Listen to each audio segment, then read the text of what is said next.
Salut à tous, j'espère que vous allez bien. Donc petite vidéo mise à jour sur le Bitcoin et sur l'Ethereum. On va essayer de voir si la structure a changé depuis hier. Si c'est le cas, on se prépare pour la suite.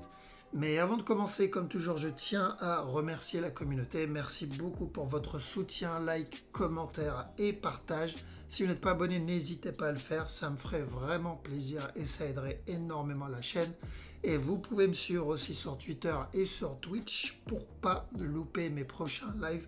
Donc n'oubliez pas, on essaiera de faire un live ce mercredi. Voilà, donc sans plus tarder, on va attaquer la vidéo. Let's go.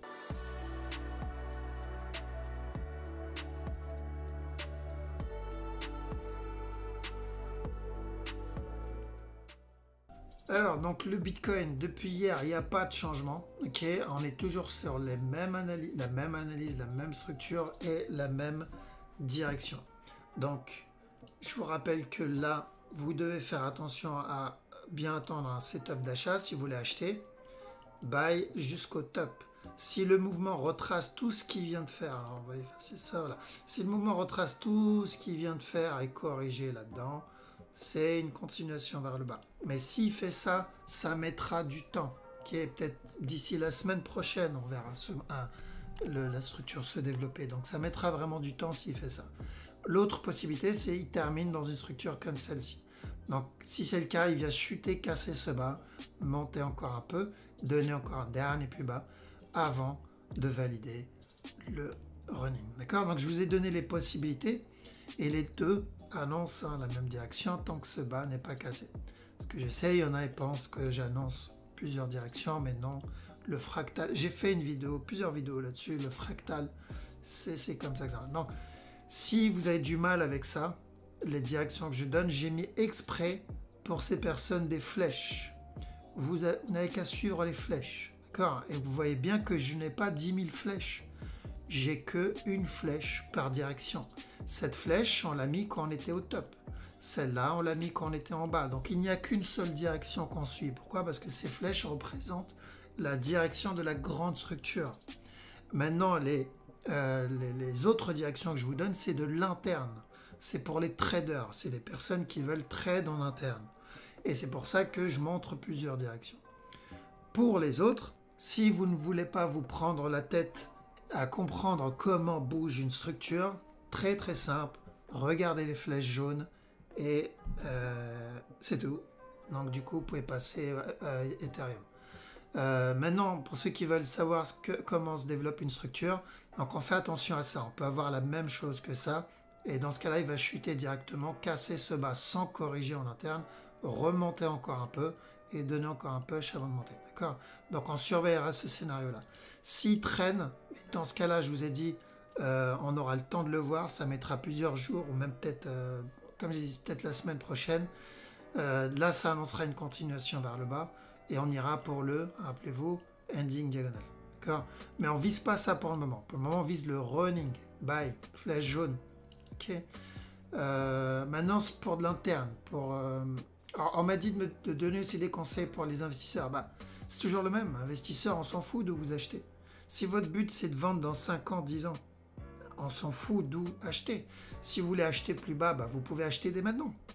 Car là, j'achète un tout petit peu. S'il chute, on s'en fout.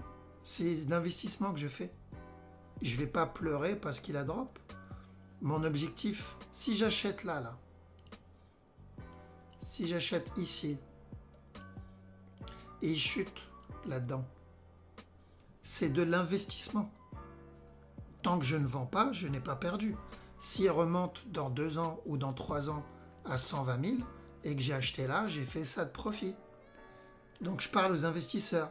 Maintenant, si la personne qui est en train de m'écouter, il est en train de se dire dans sa tête, oui, mais je préfère acheter là plutôt et revendre plus haut, dans ce cas-là, ce que tu veux faire, c'est du trading. D'accord? Ton objectif, c'est du trading. Si ton but, c'est d'essayer de chercher les plus bas et les plus hauts, ça s'appelle du trading. Ne dites pas « je veux investir » quand votre objectif, c'est de trade. Maintenant, si votre but, c'est d'investir, dans ce cas-là, votre point d'entrée n'a pas d'importance. D'accord?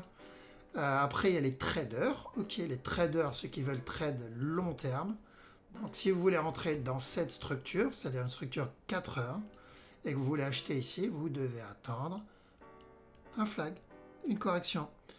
On achète à la cassure de ce top, on met les break-even, on prend les profits, on sécurise des profits. Pourquoi? Parce qu'il peut casser ce top et se retourner, nous donner une structure corrective daily. Parce qu'on a tendance à l'oublier, on a toujours le nez coincé dans la structure 4 heures, mais je vais vous rappeler quelque chose. On n'a toujours pas corrigé. Là, on n'a toujours pas corrigé. Et ne pensez pas que le marché va monter sans corriger. Donc, si là il nous valide le running et il monte, il casse le top, on se protège. Parce qu'on ne peut pas savoir s'il va nous donner la structure corrective à ce moment-là ou pas. Donc voilà pourquoi on se protège. S'il continue à monter, on est dedans. S'il se retourne, on a pris des profits. Et on pourra racheter plus bas. D'accord? Donc les investisseurs, on s'en fout d'où on achète. J'achète personnellement le Bitcoin. Moi, j'ai l'avantage de pouvoir lire la structure. Donc je peux acheter plus bas et me protéger dessus. Mais donc ça, c'est ma partie trading. Mais dans ma partie investissement, personnellement, je m'en fous. J'ai les Bitcoins et je les laisse. Et je les oublie. Donc, pour les investisseurs, pas de prise de tête. Ne vous prenez pas la tête. Donnez-vous juste un objectif sur le très long terme. Pour les traders long terme, vous cherchez des setups dans cette zone et vous faites attention à la cassure de stop. Si vous voulez acheter ici et vous endormir jusqu'aux 200 000 euros, 200 000 $, c'est risqué. Pourquoi? Parce que si vous achetez là, le problème, comme je vous ai dit, vous pouvez tomber sur une structure corrective. Sur une histoire d'objectif, qu'est-ce que vous voulez faire? Donc, on attend un setup avant de chercher le buy. Maintenant, pour les traders encore plus court terme, ceux qui vont passer une nuit blanche aujourd'hui, tant que ce bas n'est pas cassé, on peut chercher un petit running ici. Donc, si vous avez un flag là-dedans, ça peut se tenter jusqu'à ce top. D'accord? Ce top. Et oui, parce que là, c'est du trading. C'est pas j'achète là et j'espère que ça monte à 100 000. Ça marche pas comme ça, le trading. C'est si tu achètes là, break-even TP ici. Break-even, et quand je dis TP, c'est pas on encaisse tout.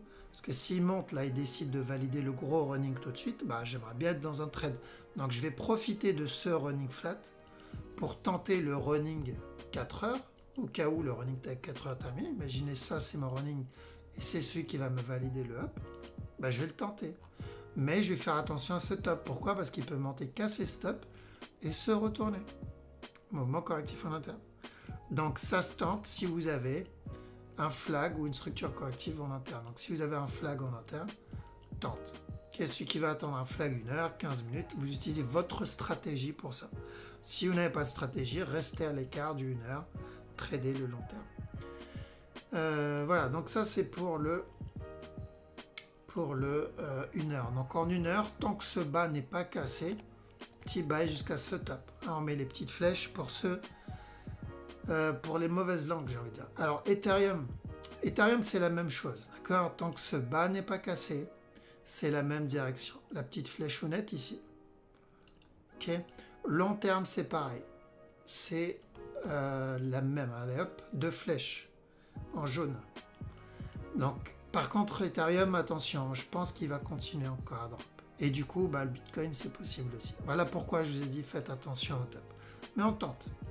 On tente quand même les buy setup. Alors, c'est pas ça que je vais faire. Mais ça ne change pas la direction. Mais en 1 heure, faites attention au running sur l'Ethereum aussi.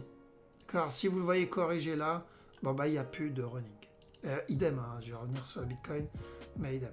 Cette flèche ne sera pas bonne si vous le voyez traîner trop longtemps là-dedans. Parce que ça annonce quoi? Une continuation vers le bas. Ok, c'est du là. ADA, ça n'a pas changé. Ok, ça n'a pas changé. On va chercher la même chose. Ça, corrige, buy. XTZ, je reste à l'écart de celui-là. Le DOT, je vais attendre encore un peu. Le BNB, idem, je vais voir. En fait, on va voir si tout ça, c'est une structure corrective terminée. Si c'est le cas, j'attendrai la correction là, comme là. Et ensuite le buy. Si je n'ai pas ça, je ne rentre pas. Si je le vois par contre retracer tout ce qu'il vient de faire et donc traîner là-dedans, on va avoir une plus grosse correction avant la continuation. D'accord, c'est de l'interne, encore une fois. SFP, cherche des buy setup. Sur celui-là, toujours des buy setup.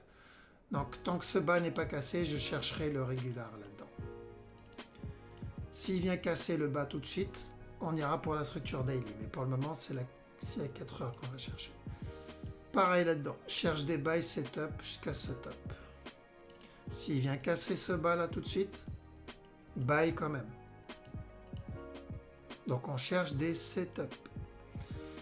Et voilà, Alice, il corrige pour une continuation encore. Je ferai quand même attention. Donc même s'il me donne un nouveau plus bas, je ferai attention au running ici.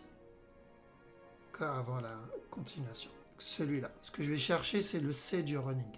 Buy pour le C du running. Ça, c'est sur le 4 heures, mais en 1 heure. En 1 heure. Quoique, on peut avoir un running ici, là.